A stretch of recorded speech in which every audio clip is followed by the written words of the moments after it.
Welcome everyone this evening to our webinar on nutrition with Sophie Pratt. I'm just going to wait just about a minute or two just to make sure that everyone has time to join. But thank you so much for joining us this evening.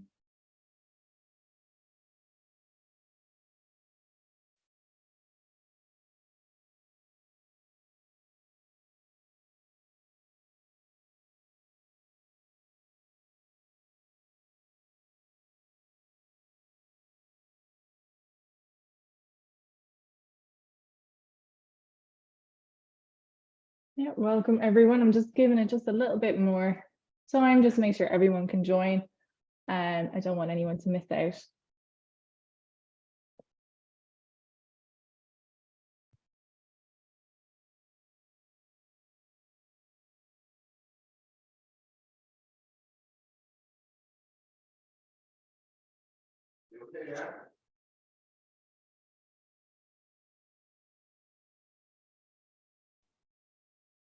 Okay, I think we will start to kick it off. So we'll just start off with the introductions first. So I'm just going to be in the background. And so my name's Sophie Pratt and I'm the head of marketing comms for Sims IVF.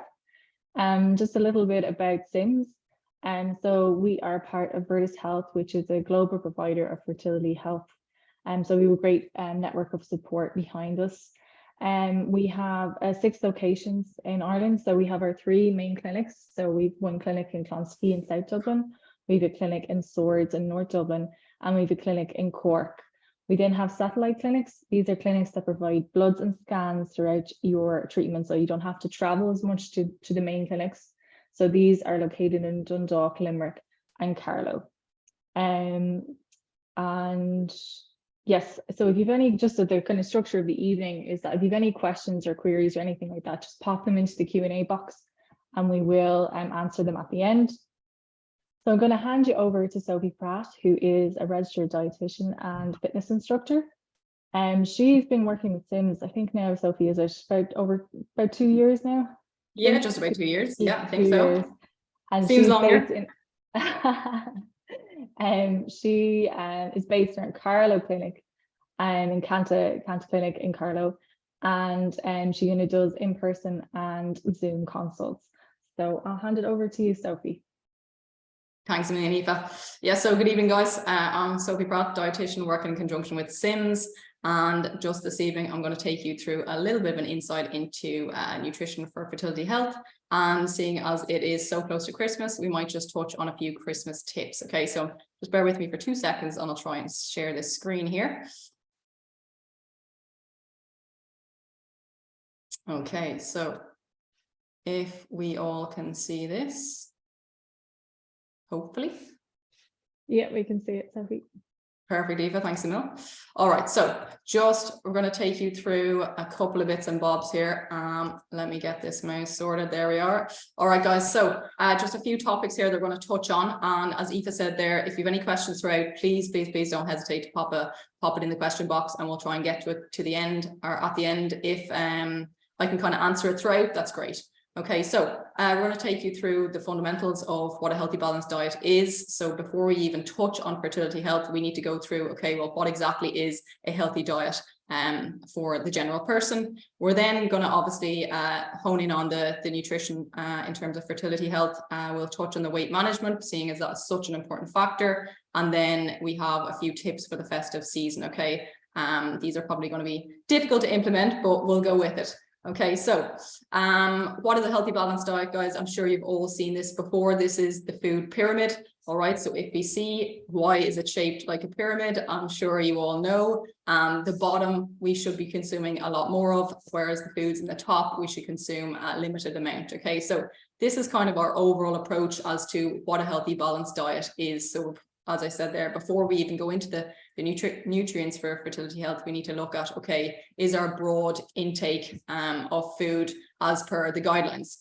Alrighty, so just really quickly, it gives you a little bit of an insight into portion sizes, which is great. We'll touch on that later. Just serving sizes as well. But if we kind of go through the pyramid, bottom to top here, at the bottom we have our fruit and veg. Okay, so we actually should be consuming around 5 to 7 servings of fruit and veg a day. And I can safely say that I do not consume that and should be consuming that. but just find myself struggling at times. So you really do have to put effort into your meals and trying to get in fruit and veg every single meal time if you can, and use them as healthy snacks, that kind of thing. Nutrient wise, they are absolutely super nutrient dense. And again, we'll touch on the nutrients in a second, primarily for the fertility health. If we go up here, we have our carbohydrates. Okay, so our carbohydrates, phenomenally important in terms of kind of the overall messages that we're getting. We do get a bit of mixed messages with regards to the carbohydrates, the type of carbohydrates, how many carbohydrates we should be consuming, whether we should be omitting carbohydrates. There's just so many mixed messages, guys. So I do appreciate that. But we do need carbohydrates primarily for energy. Okay, so about 50% of our diet will come from carbohydrates, and it's just trying to kind of optimize that, choose the right carbohydrates in terms of fiber, okay, as opposed to refined carbohydrates, which are higher in sugar. Alrighty, so 3 to 5 servings of those is what we need. Moving on, then we have milk, yogurt, and cheese. So dairy products, okay, dairy products, phenomenal source of calcium, really important in the overall diet for bone health, teeth health, and just general health as well. Okay, so again, some mixed messages with regards to whether I should go for low fat, full fat dairy products, this, that, and the other. But it does come down to kind of sugar content in the yogurt more often than not.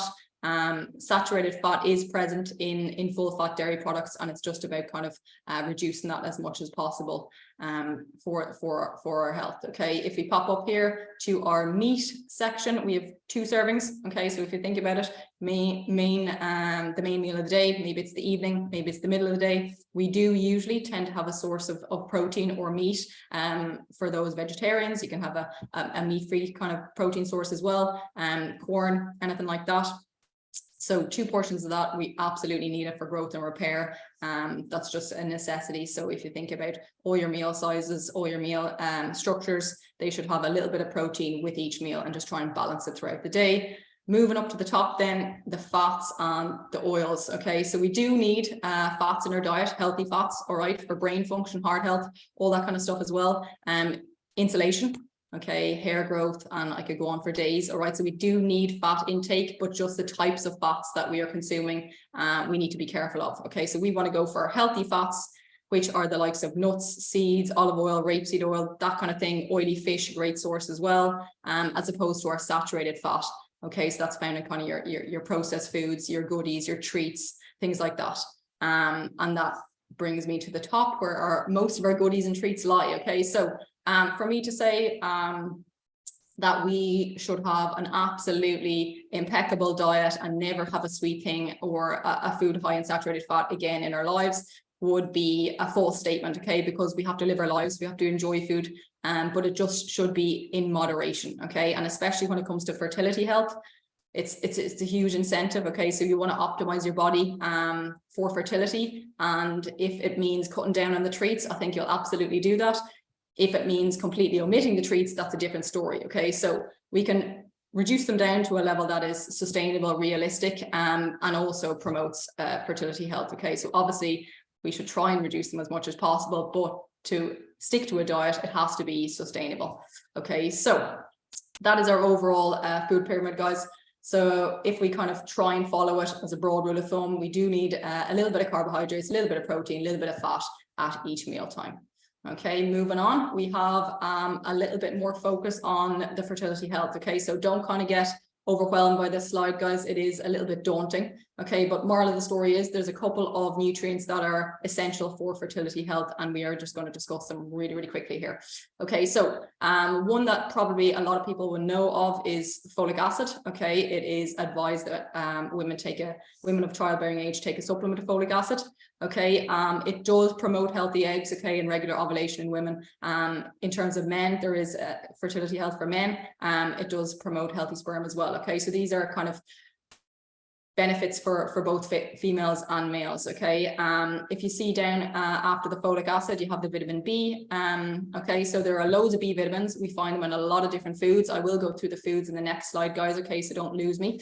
Alrighty. But again, B vitamins, huge role in fertility health, promoting healthy eggs, and then obviously sperm quality in the men. Okay, omega-3 fatty acids, again, very important in terms of healthy eggs and sperm quality, but also in terms of kind of hormone regulation So we'll touch on the sources of that, because that can be a difficult one for those who don't eat fish. Okay, so just bear with me for a couple of seconds and we'll go through that in the next slide.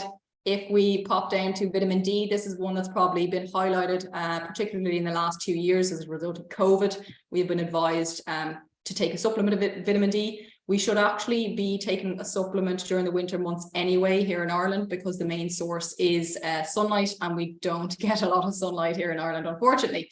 So yeah, with regards to the vitamin D food sources, we can definitely up it. We can include vitamin D on a regular basis through foods, which we'll discuss in the next slide. But we are advised to take a supplement, particularly over the winter months, and this boosts our immune system, but also here plays a role in fertility health. Okay, so antioxidant wise, healthy egg, absolutely, just a necessity. There are different types of vitamins and minerals that are called antioxidants, okay, and they basically prevent kind of the buildup of bad particles in our body. Okay, so if you can, we want to try and just increase the anti-inflammatory foods that we'll see in a sec, and then decrease the kind of foods that are going to cause inflammation and maybe be detrimental to fertility health. Okay, so moving down to iron. All right, iron, very important in terms of kind of hormonal control and also healthy sperm. And again, calcium, vital for egg production and sperm quality. Okay, so the most important part is, how do we get those in, Sophie? Okay, if we see here, folic acid. Okay, so if everyone can kind of look through the sources of folic acid and pick out, if we can, any foods that you would eat on a regular basis that would provide this folic acid, okay? Because it does seem like there's a lot, but when you think about it, do you have them on a regular basis? And that's the important thing. That is why a supplement is advised, because often we don't get it in kind of sufficient amounts. Okay, so if you look through there, folic acid wise, they're kind of your dark green leafy veg. So we have our spinach, kale, Brussels sprouts, cabbage, all the ones that we absolutely love. Okay, and then we have the likes of our beans, our pulses, we have some kind of whole grain products, and then we have our meats. All right, so folic acid, yes, absolutely, there's a load of food sources, but at the same time we have to kind of add up whether we actually are getting them on a regular basis. Bit of B vitamin, sorry. If we look there, there's a lot of kind of meats, eggs, cereals, dairy. There's a huge range, okay, in terms of the food sources of the B vitamins. So that is one that is usually ticked off the list pretty well in terms of everyone's intake. So it's not kind of the one that we all struggle to get in, because it is kind of in a lot of foods, all right? So nuts, seeds, fruit and veg, whole grains. If you think back to the food pyramid, this kind of hits all those shelves on the food pyramid. Okay, so B vitamins, just one that we need to include but should get in with a healthy balanced diet. Now, the omega-3 fatty acids, for all those who love fish, excellent, great, okay, because the main source is oily fish, all right, in the form of kind of salmon, herring, those kind of ones. I do appreciate they are not to everyone's taste, okay, and if you are not a fish lover, do not panic. We can get in omega-3 fatty acids through the likes of nuts. So you can see there walnuts, pecans, hazelnuts, and also some types of seeds and vegetable oils, such as your olive oil and flaxseed oil. But at the same time then, the oily fish, it is kind of processed better in our body than the kind of plant-based versions. So if you're looking to kind of increase the omega-3 fatty acids and you are open to trying oily fish, definitely go for it. We advise 2 sources a week if you can. So if you think about an evening meal, maybe you can have baked salmon for one evening meal, and then possibly you'll have tin mackerel on some crackers or something for a lunch. And again, there's probably people making some serious faces here in terms of the fish intake. But as I said, if we try and hit it with the flax seeds and nuts and things like that, we'll make sure we're getting in exactly what we need. Vitamin D, guys. So yeah, primarily the sun, which we don't get, hence the need for the supplement on occasion. Fortified cereals, so you have fortified products, they do have some vitamin D in it these days, which is great, it helps us out. Eggs and meat are also sources there as well. Okay, so in terms of the iron, we are going to look at the main source being red meat, but also just shy away from that a little bit, because red meat is quite high in saturated fat. Okay, so we want to try and choose chicken, kind of your turkey, your leaner meats when you're going for your meat. But is that providing as much iron? No, so we need to try to get the iron from other sources, your dark green leafy veg, again, your broccoli, your cabbage, your Brussels sprouts, those kind of things. Sesame seeds are also a great source of iron and calcium. Calcium wise then, I think people will be fairly in tune with this one. Okay, so your dairy products, your dark green leafy veg, they are absolute winners in terms of fertility health, guys, in case you haven't noticed yet. All right. And then again, the fortified products, but also one that we kind of forget about is the tinned fish with the bones. So obviously, if it's a choking hazard, you need to be careful of that. But the bones in the tinned fish are full of calcium. Okay. With regards to the antioxidants, in case you're going through all your vitamins, your vitamin A, vitamin A, C, and E. Okay, you get those from your nuts, your seeds, your kind of fruit and veg. So if you think about the rainbow, it is like so important to try and get in so many different kind of colors when you're trying to get in those fruit and veg as well. So it's not just that we're having carrots and we're having an orange bell pepper and we're having kind of the same colory fruits and veg. We want kind of a variety if at all possible. Okay, so there are key nutrients, all right, and just a couple of food sources. So we'll move on to something that's really, really important in terms of fertility health, and that is weight management. Okay, so what does weight management mean, guys? That just basically means the ability to control your weight. And in Ireland at the minute, we have an increase in overweight and obesity levels. Okay, and that this is directly impacting fertility health. Okay, so what do we use as kind of an indicator of our weight status? BMI. All right, so what is a healthy weight? This kind of just figure here indicates, it gives us a couple of numbers, all right, and I'll go through them now in a second, but it just gives us a broad indicator as to whether we are a healthy weight for our height. Okay, so say we're, I don't know, 5'7" and we are a certain weight, there's a particular weight range that health professionals would like us to be in to kind of prevent the long-term health risks down the line. The same goes for kind of fertility health. Okay, so if you look here, anything under 18.5 considered underweight.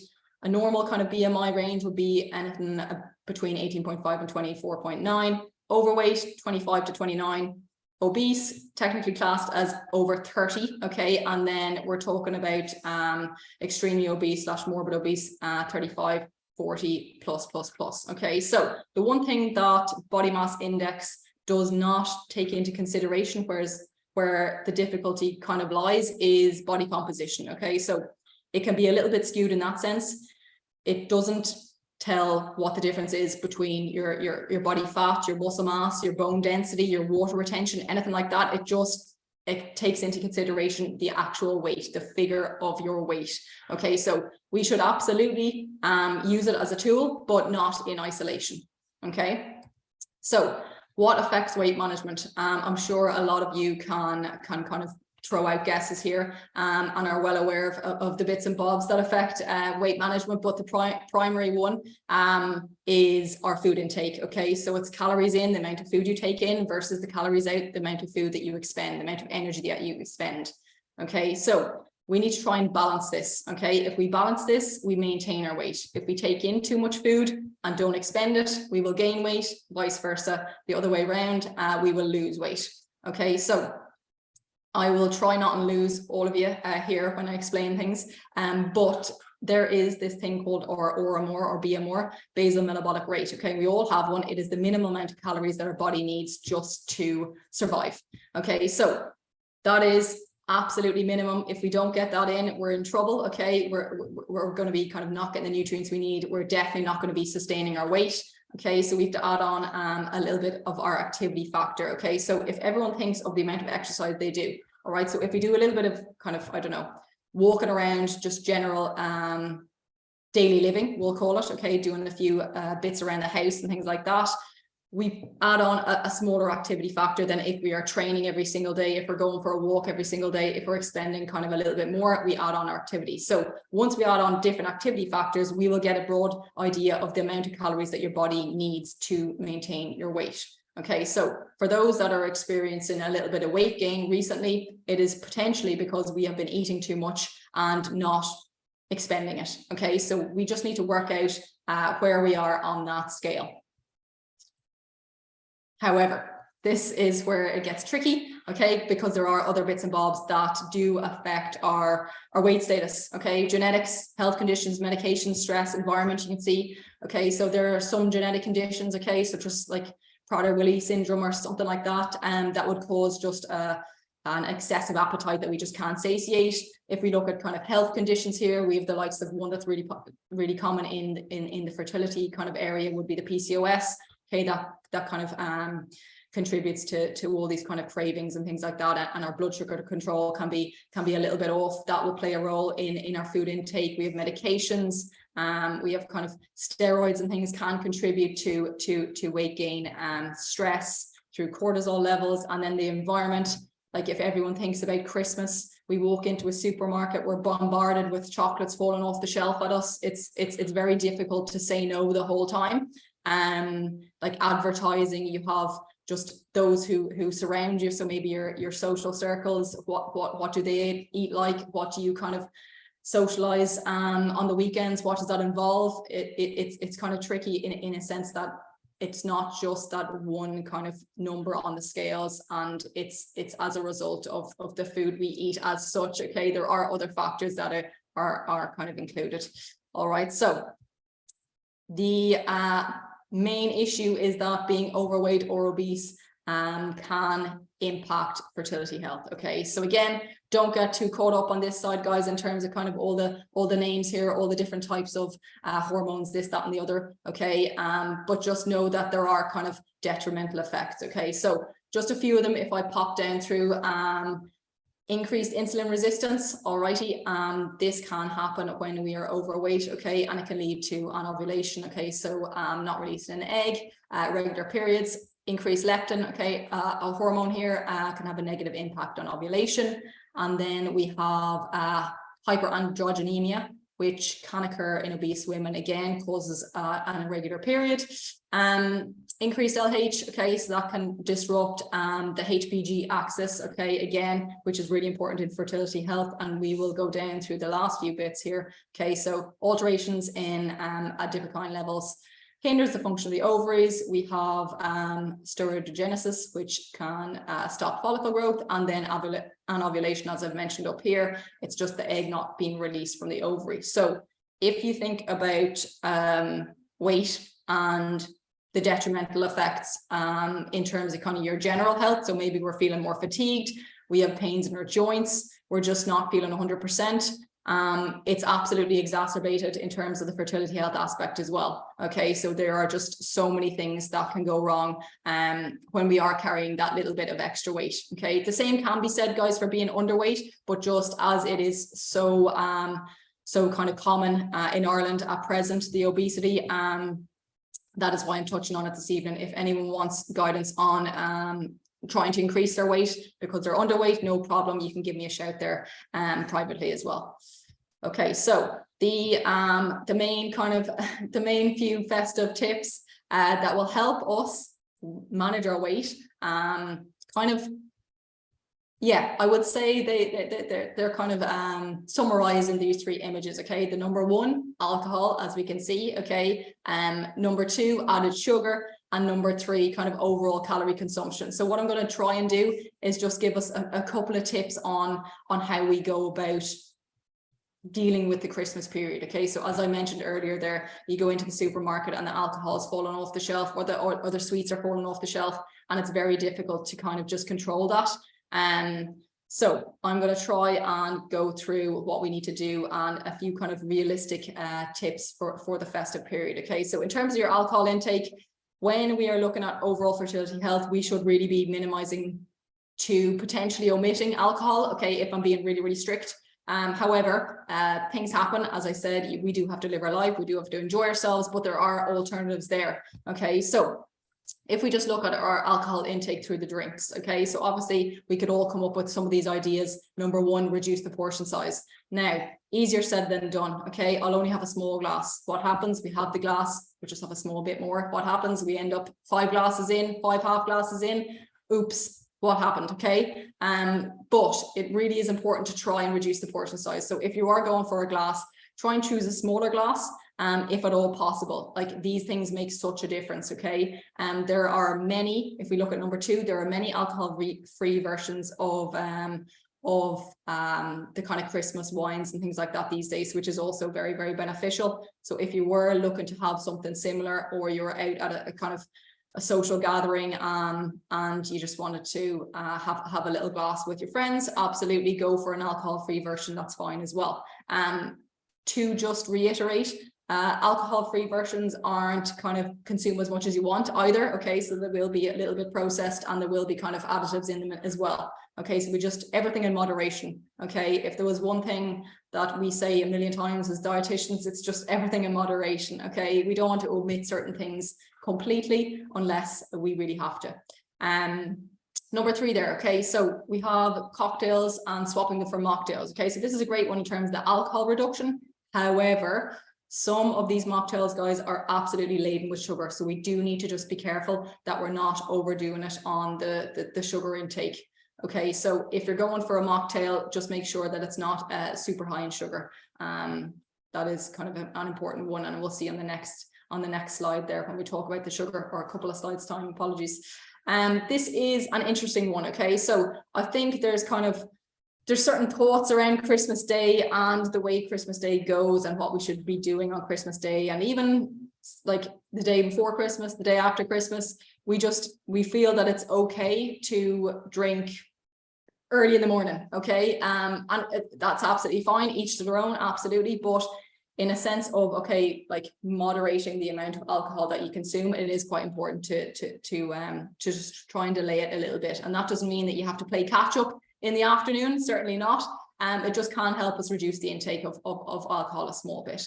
Okay, so 4 little points may seem like common sense, but just pop them into the head and kind of just make sure they are in there for a later date, because they will absolutely help. Every little bit helps when we're talking about fertility health here. Okay, so this is one, sorry, I'll just move on to this one for a sec. Okay, this is one that we kind of forget about, and it is the alcohol in food. Okay, so alcohol is, it's present in so many Christmas foods. Okay, that's what makes Christmas so kind of Christmas food so indulgent, so rich. It has a lot of alcohol in different types of foods. Okay, so we have some foods such as like the mince pie, the Christmas cakes, the plum puddings, the brandy butters. All those things will have obviously the alcohol in them.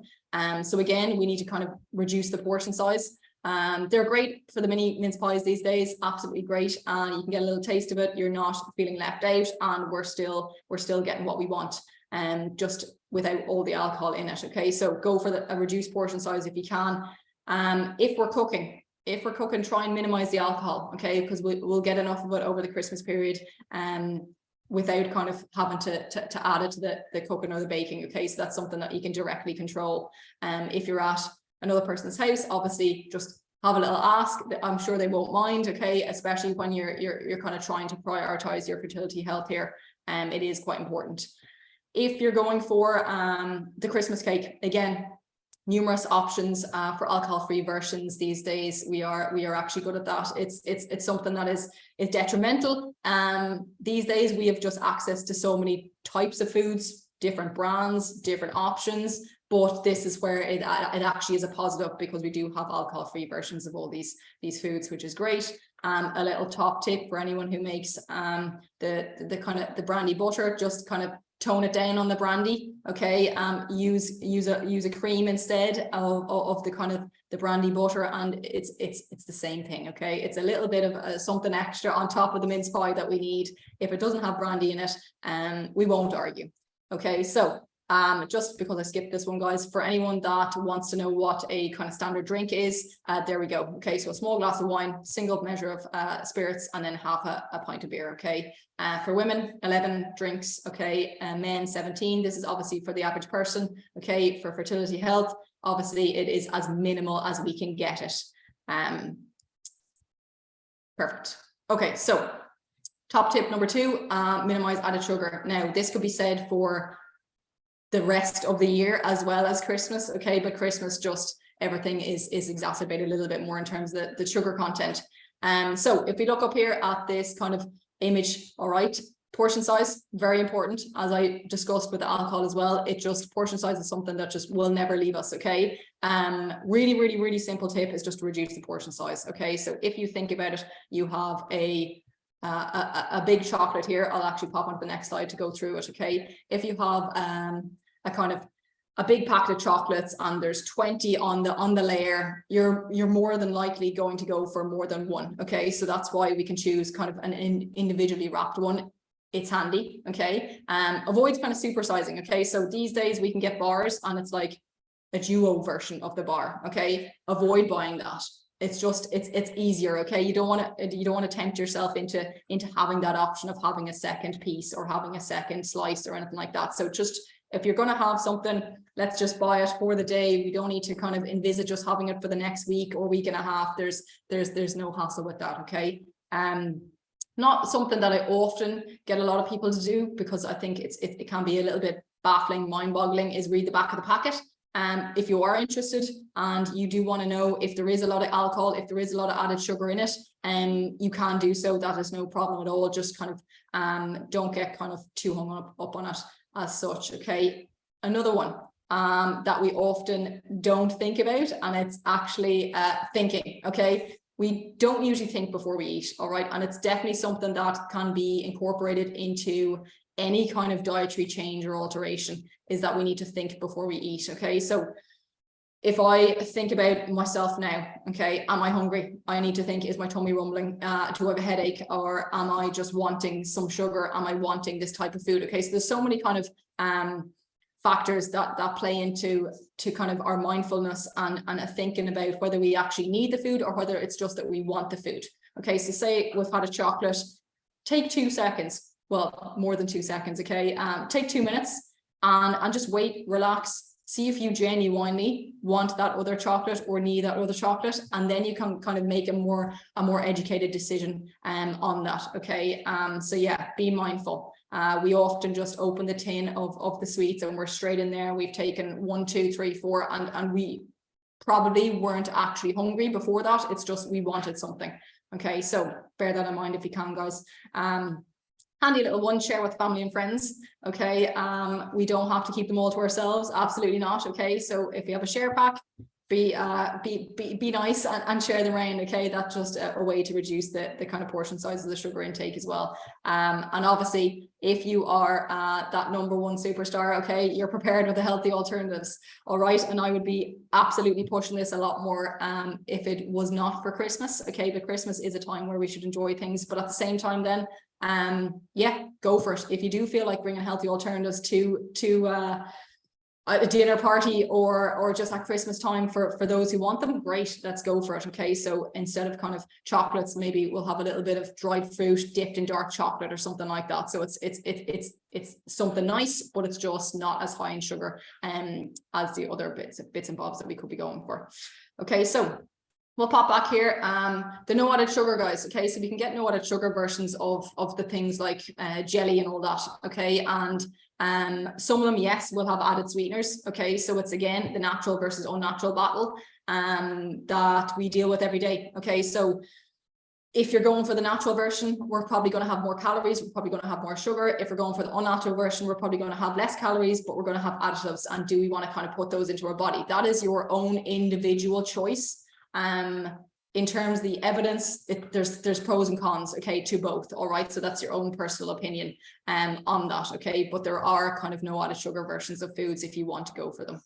Up here at the top, guys, it is kind of cranberry sauce, cranberry jelly for anyone who is wondering what is that thing in the jug. And there is a remarkable amount of sugar in kind of these condiments at Christmas time. Okay, so when you're having your turkey and we're scooping on the cranberry sauce, we're thinking we're doing great with the bit of fruit and the meat and it's the protein and we're brilliant.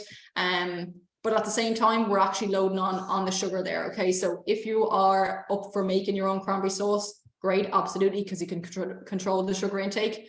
Or if you were going to buy one, just reduce the portion size of it. Okay, so something to bear in mind. Down here, this one here, okay, the beautiful truffles, the chocolates, it's similar to the alcohol. Okay, so I think again on Christmas there's this automatic reaction When we get up, it's like, okay, let's consume the most amount of chocolate we possibly can in one day. And the chocolate starts at 8 a.m. or whenever the kids are up, or this, that, and the other, okay? Try and just be mindful of that, okay? So every time you're having a truffle, 80 calories, 5 grams of sugar, 10 grams of sugar. And if we have those every couple of hours, every half hour, you know, it all adds up. Okay, so again, it kind of boils down to be mindful. If you're having the cup of tea with the Christmas cake, okay, instead of the alcohol, well done for not choosing the alcohol. But if we're having the cup of tea, let's try and reduce the sugar intake. Okay, so if we add the sugar to the tea, just try and minimize that as much as possible. Okay, so added sugar, that is our number 2 tip, guys. Okay, overall then, and number 3, reduce our calorie intake. Okay, so at Christmas it can be a time where just the calories add up. They just add up and they keep on adding up, and it's very difficult to stop it. However, I have said it probably around 15 times already this evening, guys. Okay, so if it's not absolutely pasted into your brain by now, there's something wrong. Okay, but reduce the portion size. Okay, so we can still have things, we just need to reduce the portion size. So we don't need to have like a whole turkey leg. Okay, let's have a little bit of the brown meat on the turkey leg, and let's maybe have some breast. Okay, so we're getting a little bit of both there. On the dinner plate, okay, fill the vegetables, fill the plate with vegetables. A great tip, all right, because it looks like the plate's full, our eyes are loving it. Okay, we're salivating at it, but it is high volume, low calorie, nutrient dense foods. Okay, so in the vegetables, you have all your antioxidants, all your fiber, vitamins, minerals, all that kind of stuff. Minimal saturated fat, minimal sugar. It's a winner. Okay, avoid the trimmings. Okay, yes, absolutely guilty of the stuffing myself. Okay, but you can have a scoop. Okay, you can have it, just minimize the portion size. All righty, if we kind of keep it to the tablespoon or whatever it is at the side of the plate, and we just use it sparingly, that would be brilliant.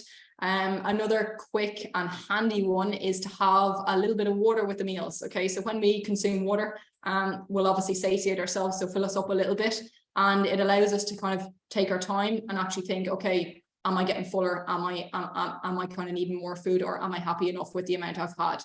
Alrighty, and obviously water intake is super important. We do need between 2 and 2.5 liters per day, whether it's kind of promoting fertility health or not, just overall. Okay, and then low calorie options. I have a little slide here next that'll come up with a little bit of a difference between a high calorie and a low calorie Christmas day. But yeah, there are always low calorie options. But in terms of kind of your fertility health, yes, low calorie options are great for those who are looking to lose weight or kind of manage their weight as such. We don't always have to go for the low calorie options if we are looking to gain weight for fertility health. That is obviously not what we want to do, but just as I said before, the overweight, the obesity is a huge issue these days. So for those that are looking to lose weight, let's choose low calorie options, but we want to try and make sure they're still nutrient dense. Okay, so here I have a sample Christmas day. Okay, and everyone's Christmas day looks very different. Okay, so I tried just to be as kind of broad as I could and give you an idea of what I think is a high calorie Christmas day and what I think is a lower calorie Christmas day. Okay, so if you're thinking of having the full Irish, okay, that is probably going to be quite calorie dense. We have the full fat milk and the coffee just to make sure that we're fully awake for the kids, open the presents and all that stuff, but we're having the sugar as well. Okay, so it's all adding up here calorie wise.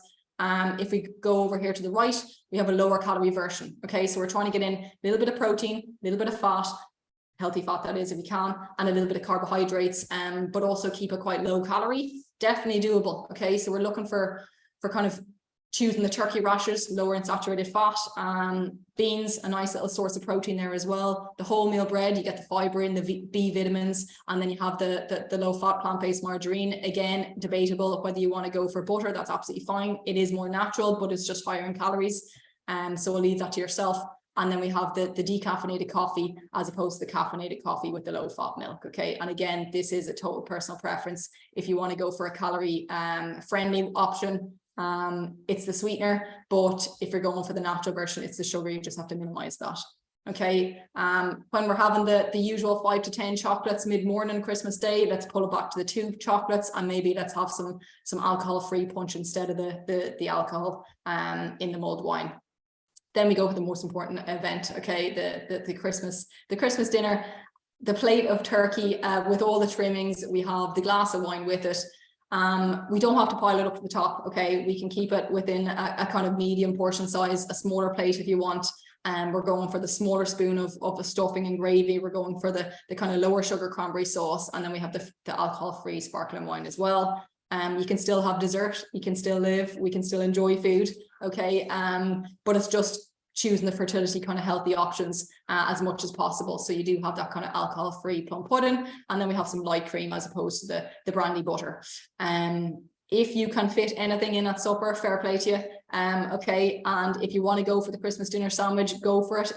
It absolutely, you can. It's Christmas Day, but at the same time, if you're trying to just watch the weight and you're trying to just watch the nutrient intake, you have the turkey left over. We have some oatcakes in the press, light mayonnaise. I'm sure it's in the fridge somewhere. Makes for a nice little supper. And then if you want to pop in a mince pie at the end of the day, go for it. Okay, so that is just a brief kind of idea of how I would approach a low calorie Christmas day as opposed to a high calorie Christmas day, whilst also being kind of mindful of the nutrients that we're getting in for fertility health. All right, guys, so just a quick run through of kind of the overall approach for fertility health. We do need to follow a healthy balanced diet, as I said there at the start, in terms of kind of following the food pyramid. That's your basic, and then you add on those nutrients for fertility health. You just kind of hone in on that a little bit more. We want to limit processed foods, so if at all possible, go for the whole food version. But again, there are pros and cons to those. 2 liters of water a day is a minimum. Okay, we do want to try and just detox our body, try and keep it as healthy as possible. Caffeine intake, if we can reduce that at all, that would be great, as well as the alcohol. Difficult at this time of year, I absolutely get that. Smoking, drugs, yes, obviously we need to omit that. Exercising, absolutely key. Okay, exercise is key for general health, for mental health, for fertility health. Exercise is just I would say a non-negotiable, but obviously there are kind of certain factors that will inhibit people from being able to exercise in certain ways. So I absolutely accept that. But as a kind of broad rule of thumb, we should be trying to get in some form of activity every single day. And then a good sleep, which is hard to come by, yes, absolutely. But if you can, try and kind of keep that sleeping pattern optimal for your fertility health. All right, guys, and that is us. Okay, so Merry Christmas, number one. Thank you for listening, number two, and hopefully you all got something from it. Okay, I will just pass you back to Aoife there to throw out some questions if you do have them. All right, guys. Thanks so much, Sophie. That was really informative. No problem. So there's just a few queries here. Just this lady here, she's planning on going down the donor egg route, and she's currently taking vitamin D3, folic acid. Is there anything else that she'd be taking to help with the journey? Vitamin D, folic acid, no, as a initial answer. However, it will be important to kind of just assess the diet in terms of overall nutrient intake. So ideally, to kind of fully go through it, based on a diet history, we can kind of indicate whether we are getting in enough omega-3s, whether we're getting enough vitamin C, vitamin A, all that kind of stuff. But if you're following a healthy, balanced diet, you're kind of going by that food pyramid, and you are getting the vitamin D that is recommended and the folic acid. They are the only two that we actually advise to take, regardless of whether we are following a certain diet or not.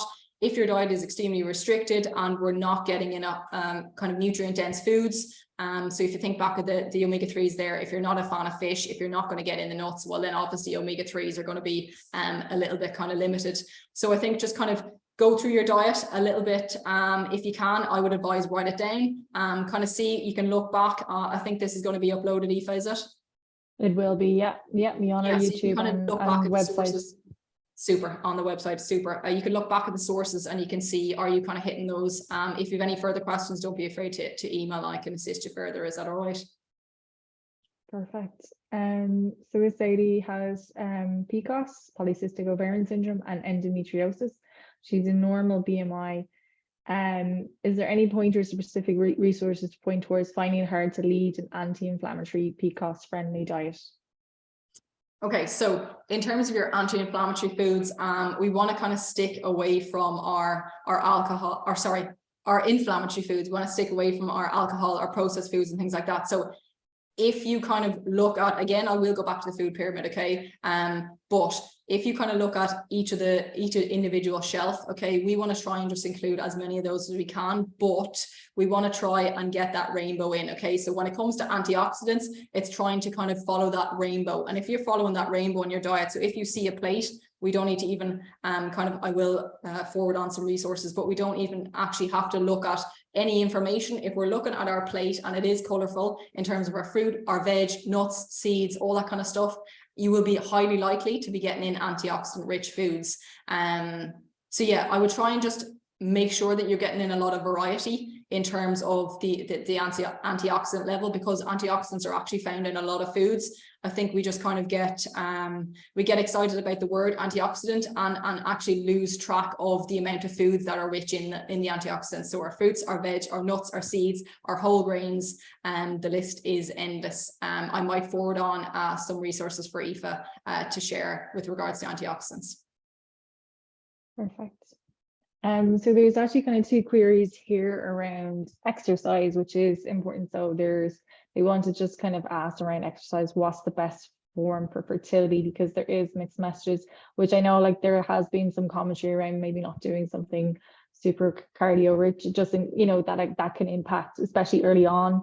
But interested to hear your thoughts, Sophie.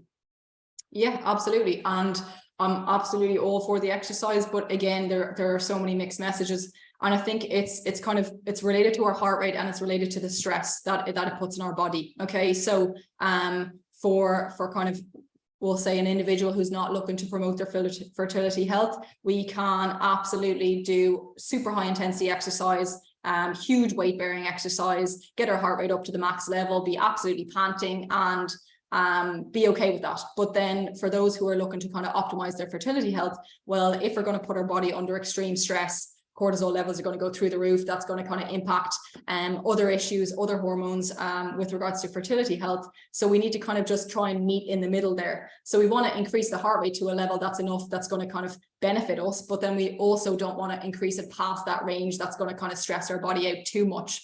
So what I would suggest is, based on, obviously it is individual, and whether you have kind of joint issues or whether you have kind of, I don't know, nerves in the back that are giving you trouble, it's very individual. But as a kind of broad rule of thumb, you're walking at a brisk intensity. So walking, but kind of still being able to hold a conversation just is what we want to try and achieve. And then we can kind of do light weight bearing exercise. But again, it is individual, and you would highly likely need to kind of just make sure that you are not overdoing it in terms of the intensity. So yes, exercise absolutely needs to be kind of included in moderation with a healthy, balanced diet. Yeah, that's what I would say.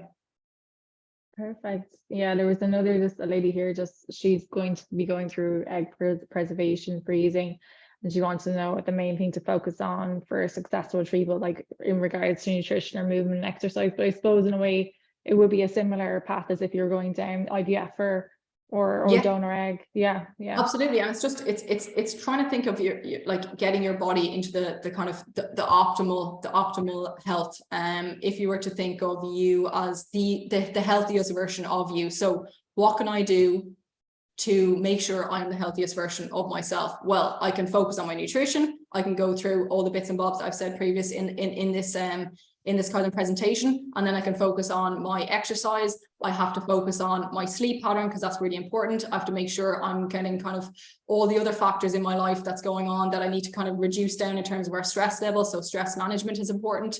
So yeah, it's similar in terms of that. We are just optimizing our body for that process, and all the factors still are important in terms of your nutrition. You're talking about you're getting your protein, your fats, your carbohydrates at each meal. You're trying to maintain a kind of steady blood glucose level. You're trying to just not stress your body out, and the antioxidant foods will help with that kind of anti-inflammatory aspect as well. So try not overthink it to a certain extent. Just try and think, okay, right, there's a few bits here that I can do. I definitely know my sleep's off track. Let's get the sleep on track. I definitely know I don't eat oily fish.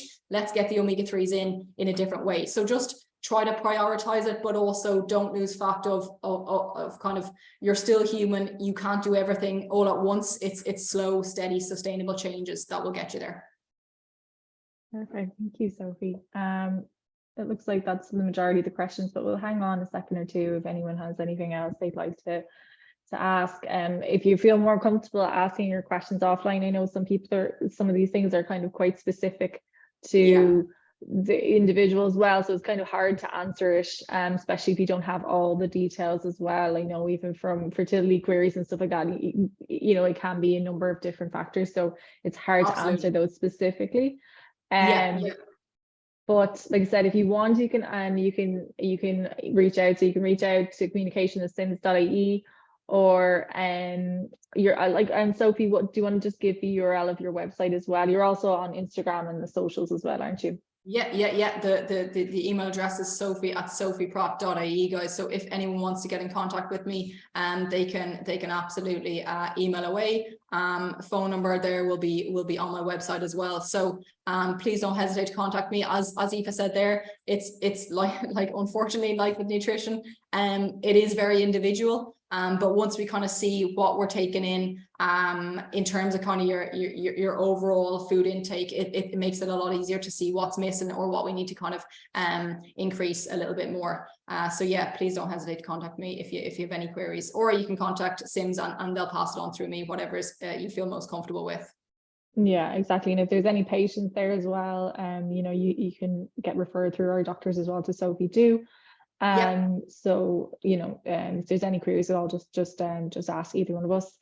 And there's just one last question there, just in regards to just any diet tips to increase the uterus lining.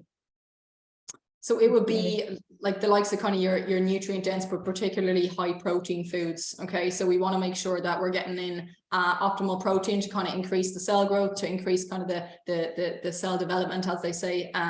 So yeah, your protein rich foods, so like your meat, your fish, your beans, so like your chickpeas, your pulses, your kidney beans, all that kind of stuff.